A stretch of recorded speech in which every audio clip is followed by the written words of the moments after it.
চাইছে। আর দুর্ভাগ্যের বিষয় এটাই যে পশ্চিমবঙ্গের সিপিআইএম তারা বিভিন্ন জায়গায় আন্দোলন করেন, তাদের কর্মীদের মাথা ফাটে, হাত ভাঙে। পশ্চিমবঙ্গের মাটিতে দাঁড়িয়ে তারা তৃণমূল কংগ্রেসের দুর্নীতি ভ্রষ্টাচারের বিরুদ্ধে আন্দোলন করেন, ছাত্রদের ডিওয়াইএফআই এর কর্মীদের তারা এগিয়ে দিয়ে যান। কিন্তু আবার একই সঙ্গে ইডি সিবিআই এর তৎপরতার বৃদ্ধির কারণে বা কেন্দ্রীয় সরকারের বিভিন্ন সংস্থার সক্রিয়তার জন্য তারা পার্লামেন্টকে একসঙ্গে অচল করে দেন এবং একসঙ্গে ওয়াকআউট করেন। এটাই হচ্ছে এই মুহূর্তে রাজনৈতিক ছবি। কিন্তু আমরা কোথায় দাঁড়িয়ে আছি এই মুহূর্তে? ফলতা এসইজেড এর যে শিল্পের ইউনিট সেটা অর্ধেকে নেমে এসেছে। 1919 সালে 70টি ইউনিট ছিল ফলতাতে, সেখানে 2024-এ সেটা কমে এসে দাঁড়িয়েছে বাড়ার পরিবর্তে, আমরা তো জানি এগিয়ে বাংলা, বাড়ার পরিবর্তে সেটা এসে গেছে 36টিতে। কার্যত এ রাজ্যে শিল্পায়ন বলে কিছু নেই। 6,688টি কোম্পানি তাদের হেড অফিস কলকাতা থেকে সরিয়ে অন্য জায়গায় চলে গেছে। পশ্চিমবঙ্গ থেকে ফ্লাইট অফ ক্যাপিটাল অব্যাহত। এখানে নতুন করে আবার দুটো, একটা ন্যাচারাল গ্যাস এবং অয়েল ফিল্ডের সন্ধান পাওয়া গেছে। এটা কাঁকপুর 1 আর রানাঘাট 2।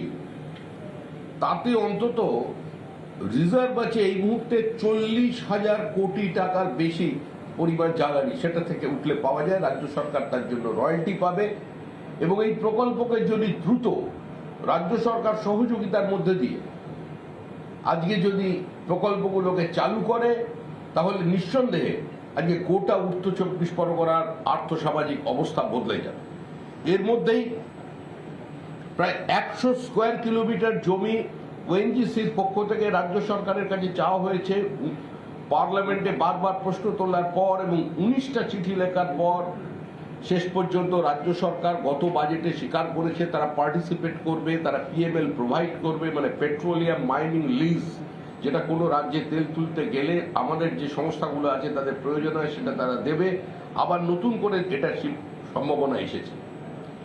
এ রাজ্যে বাঁকুড়া, পশ্চিম মেদিনীপুর এবং ঝাড়গ্রামে একটা বিপুল পরিমাণ ম্যাঙ্গানিজ ওরের সন্ধান পাওয়া গেছে। জিওলজিক্যাল সার্ভে অফ ইন্ডিয়া তারা এর মধ্যে রিপোর্ট সাবমিট করে দিয়েছে। কিন্তু বারবার রাজ্য সরকারকে অনুরোধ করবার সত্ত্বেও রাজ্য সরকার এখানে কোনো জিনিসটাকে বাস্তবায়িত করবার কোনো প্রচেষ্টা দেখাচ্ছে না।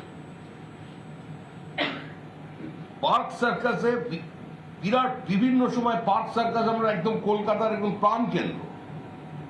পার্ক সার্কাস একটা অত্যন্ত প্রসিদ্ধ জায়গা। পার্ক সার্কাসের যে রেলের জমি যেভাবে এনক্রোচ করা হয়েছে এবং বেআইনিভাবে সেখানে দখলদারি চলেছে, যে নোংরা অবস্থায় সেখানে আছে, সেখানে পরিচ্ছন্নতা নিয়ে আসার কারণে এবং এনক্রোচমেন্ট বন্ধের কারণে পার্লামেন্টে প্রশ্নের উত্তরে মন্ত্রী জানিয়েছেন যে বারবার এই রাজ্য সরকারের অসহযোগিতার কারণে কার্যত তারা এখন অসহায় অবস্থার মধ্যে আছেন এবং পার্ক সার্কাসের ওই স্টেশন চত্বরের মধ্যে কোনো পরিবর্তন করা যাচ্ছে না।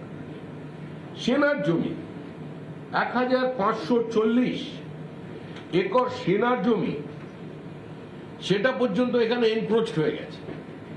একদিকে বিএসএফ কে বিওপি করবার জন্য রাজ্য সরকার কোনো জমি দিতে পারছেন না। ৪০টা রেলের প্রজেক্ট জমি জটের কারণে পশ্চিমবঙ্গে আটকে আছে। আর ঠিক তখনই সেনার জমি পর্যন্ত এরা এনক্রোচ করা হয়ে গেছে এই আমলে। সেখান থেকে এভিকশন করবার, সেখান থেকে উচ্ছেদ করবার যেটা দায়িত্ব হচ্ছে রাজ্য সরকারের, সেখানে তারা কোনো সহযোগিতা করছেন না, কোনো উদ্যোগ নিচ্ছেন না। রায়গঞ্জের একটা সেন্টার আছে প্রত্নতাত্ত্বিক বিভাগে, সেখানে 33টি পুরাতাত্ত্বিক স্থানে অবৈধ দখলদারি হয়ে গেছে। উত্তরবঙ্গের ইতিহাস এবং ঐতিহ্য আজকে এই অবহেলা ও দখলদারির শিকার। এখানে রাজ্যের কোনো নজরদারি নেই। আপনারা বলতে পারেন এই ডিপার্টমেন্টটা সম্পূর্ণভাবে কেন্দ্রীয় সরকারের, কিন্তু কেন্দ্রীয় সরকারের তো নিজস্ব কোনো জমি হয় না। কেন্দ্রীয় সরকার এই যুক্তরাষ্ট্রীয় ব্যবস্থার মধ্যে রাজ্য সরকারকে নিয়ে চলে। সেখানে রাজ্য সরকারের সম্পূর্ণ এই ধরনের আচরণ আজকে পশ্চিমবঙ্গের বহু পুরাতাত্ত্বিক মানে বিশিষ্ট জায়গাগুলো, সেগুলোকে আজকে একটা ধ্বংসের জায়গায় পৌঁছে দিয়ে গেছে। কেন্দ্রীয় সরকার জোকা হাসপাতালকে আরো সমৃদ্ধ করতে 25টি নতুন আসন ও শিক্ষক নিয়োগের মাধ্যমে এর মধ্যে একটি বড় পদক্ষেপ নিয়েছে।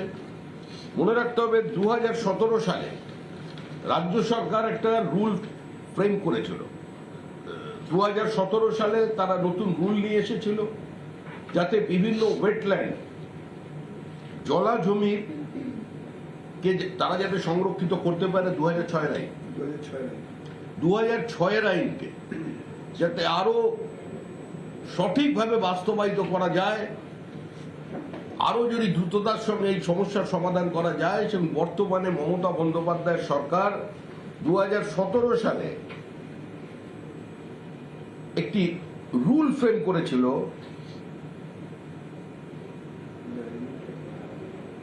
Wetland conservation and management rules.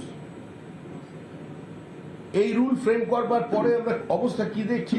নানা ধরনের কন্টেন্ট দেখার জন্য লাইক করুন, শেয়ার করুন আমাদের ফেসবুক পেজ, সাবস্ক্রাইব করুন আমাদের ইউটিউব চ্যানেল। পাশাপাশি অন্যান্য ব্রেকিং নিউজের জন্য অবশ্যই চোখ রাখুন রিপাবলিক বাংলায়।